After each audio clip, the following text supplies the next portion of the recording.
Injuries today, Staley will have his usual vet day. Richburg resting his knee. Limited, Lincoln, hip contusion. Pierre, knee. Malcolm, Achilles, and out will be Breida and Tart. Any roster moves today? Not today, no.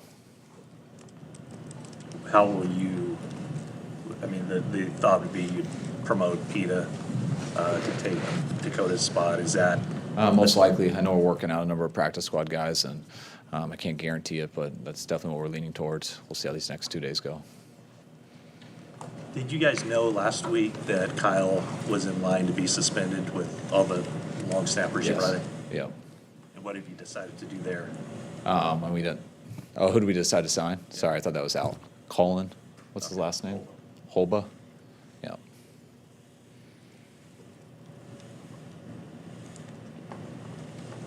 Marquise practicing today? Yes, he is. What does having him back do for you guys offensively? We'll see. I'm just happy that he's doing better, good enough to be back in the building. Just got to see him a little bit in meetings today. So we'll see him out at practice today and see where he's at, how he looks, and we'll decide as the week goes. Jeff Wilson ran extremely hard. Ran over some guys, obviously, fairly notably. I mean, that's his first real extended action. Is that sustainable? Have you seen other rookies that come in and run like that, and they figure out, I'm not sure this is going to work out? No, that's his style, and that's what got him an opportunity in this league, and that's what he does best. So that's why he's going to make it. So I hope he doesn't lose that, for his and our sake. So he runs hard, and that's what he does good, and hopefully we can keep him healthy, and he keeps getting better and better. He caught, I think, 8 of the 9 passes that went his way. Was that impressive to you that he was able to show soft hands? Well, I mean, we plan on going and throwing some screens, so I hope you can catch the screens for the most part. But he had a real impressive third down. I think it was the first third down of the game. It was versus man-to-man. He ran a 5-yard end route versus some tight coverage, and I thought that was a real impressive one. And he did a good job on the screens, but I hope they can catch those. Did he show that did you, from college film, did he do much of that? How did you know that he was capable? Just having him in the building.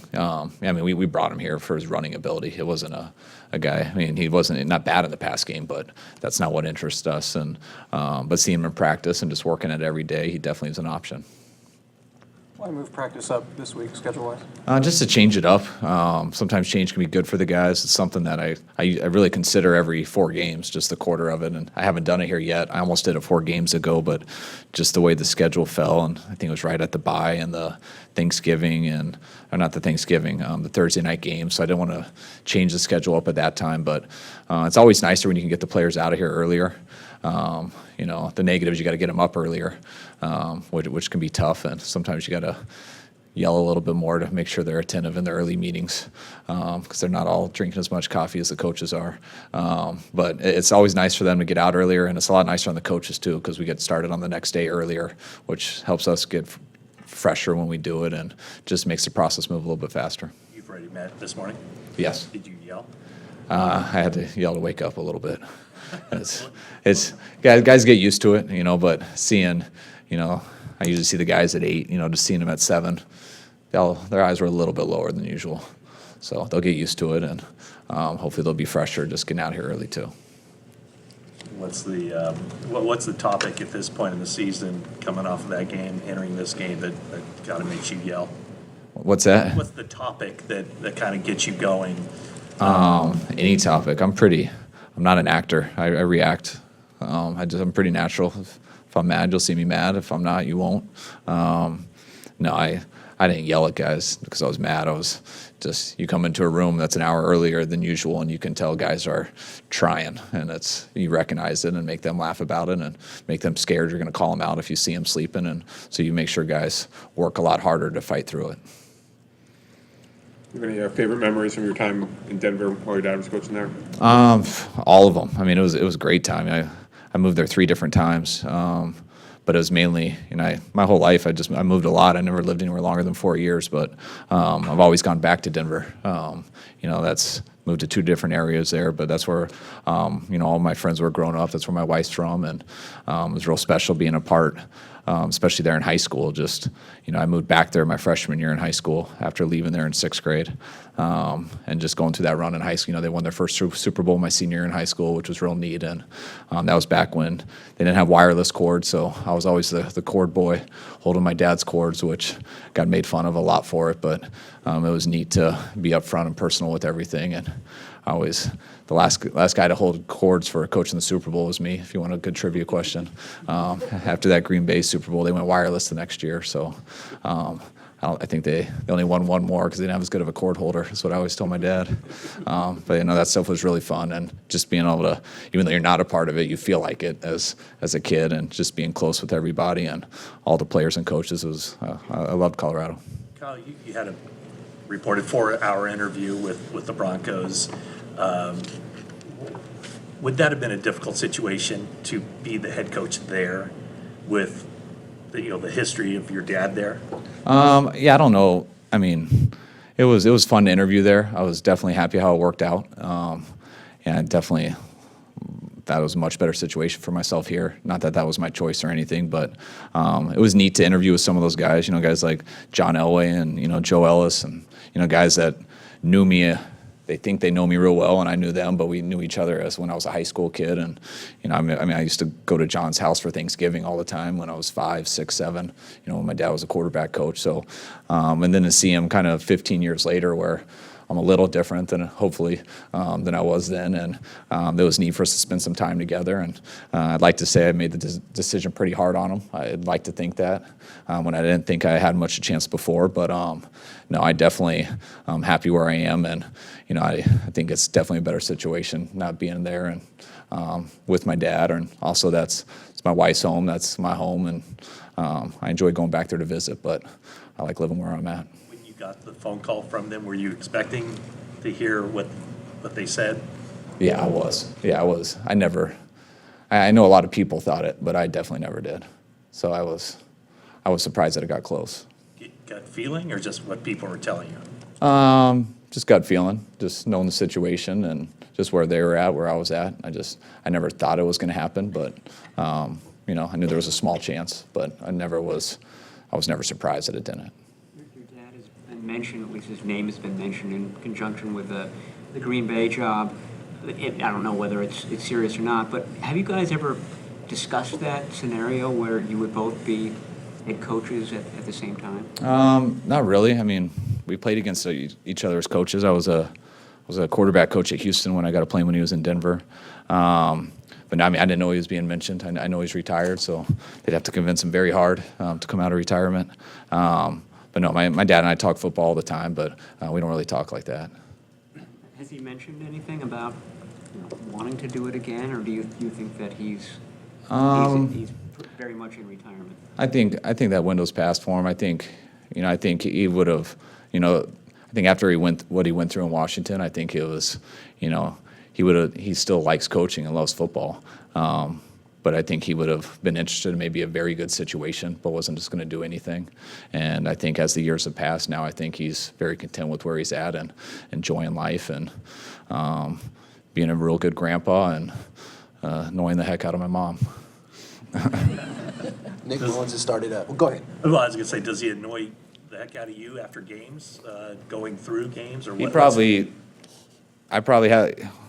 He does the same thing to me that I did to him my entire life. So he had to, no matter how busy he was, he had to make sure that he set some time aside to spend about 20 minutes to answer or return my phone call when I was in college so I could give him all the things that he did right and did wrong.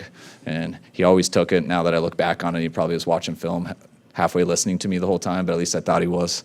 And he does the same thing to me. I definitely listen to him more than probably he listened to me because he definitely has a lot more knowledge than I did as a 16-year-old.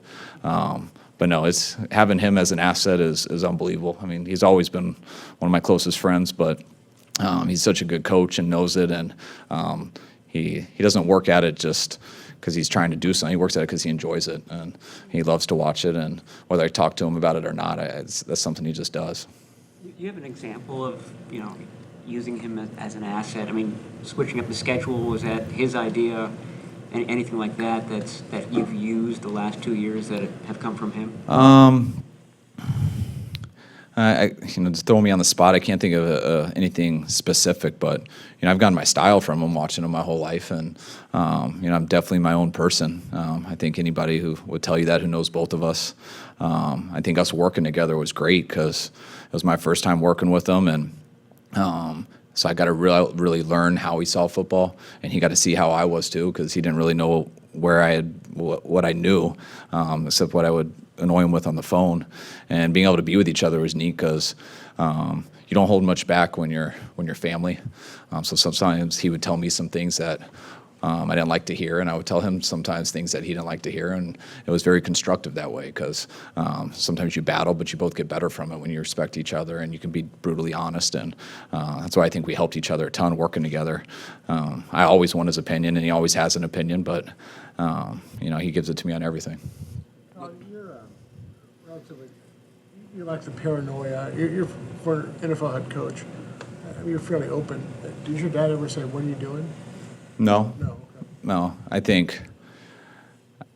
mean, people can call me open. I'm not open at all with stuff that I think matters. It's, I'm not going to be open at all if I think it's an advantage for someone. But sometimes I just think that you get programmed to think that everything you can get screwed on, and I just, some things I think you can, some things I don't think so. So I don't have a philosophy. I just try to answer what I hear, and if I think it's something I don't want to be open on because I think it'll hurt us, then you never are, because that's your responsibility. You don't want to hurt your team. But if you're just doing it not to be open, I have a hard time not being myself, so it's a lot easier when I can just answer something naturally. Nick Mullens has started a quarter of the season. I know you're not big into numbers, but his numbers are good. Completion percentage is high, yards per attempt, quarterback rating. How much has he exceeded expectations for you? I knew it was a possibility because he's very consistent in everything he does. He's been in some easier situations than others. I think those first two games were not as challenging as the last two. I thought he played very well versus Oakland, but I knew we had a chance to, and that doesn't take anything away from him. I thought our team had a chance to, and then he executed it perfectly. The Giants, he did some good things too. Tampa, I thought he took a little bit of a step back like everyone did, but I was real impressed last week versus Seattle. Mainly, I knew how hard it would be for him, let alone any quarterback, not being used to there and just the situation we were in. And he got off to a rough start in the first quarter. But I was real impressed how he rebounded after that. I think we all settled down a little bit after the first quarter, and I thought he played 3 quarters of pretty good football. What do you think the common thread is between you and your dad being able to identify and develop running backs at all levels? I think we know what we want to do. There's 1,000 ways to run the ball, and there's no right or wrong way.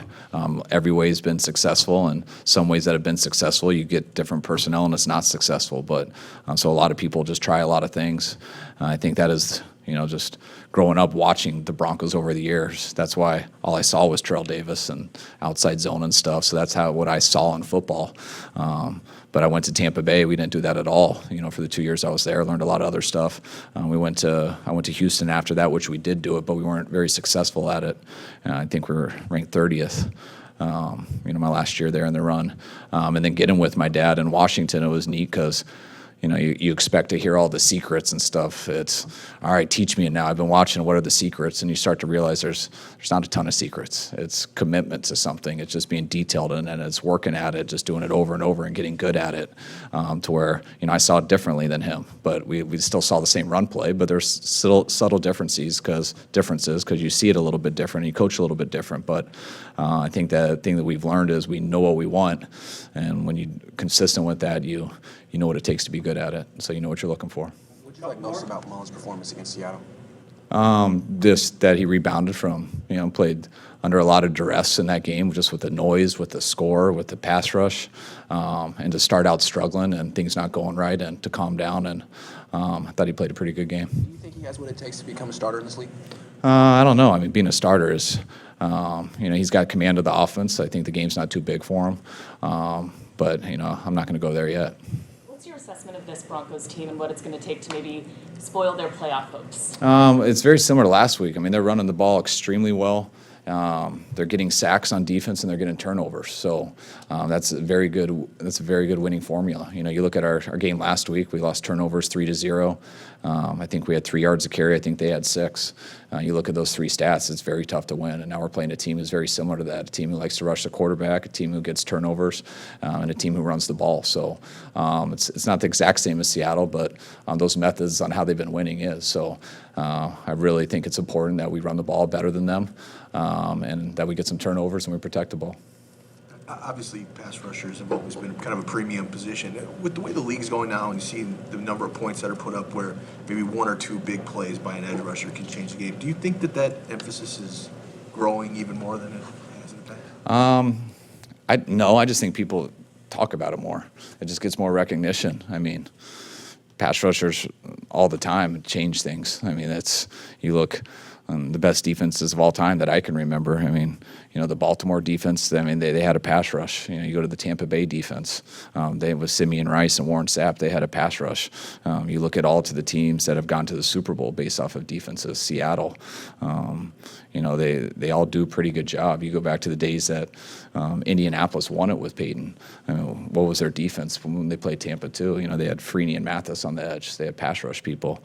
You can go to a ton of teams like that. The Chicago Bears, when they got there, you know, they didn't have the great offense, but, you know, Tommy Harris was playing at a high level. You know, they had the linebackers but to play the zone, but they got to the quarterback too. So I think it's always been that way. Is that the one position maybe that can transform a defense more than any other, like an edge rusher, dominant edge rusher? I'd say a quarterback on offense and an edge rusher on defense. I mean, I don't care how, you know, a quarterback can hide a lot of problems, and so can a pass rush.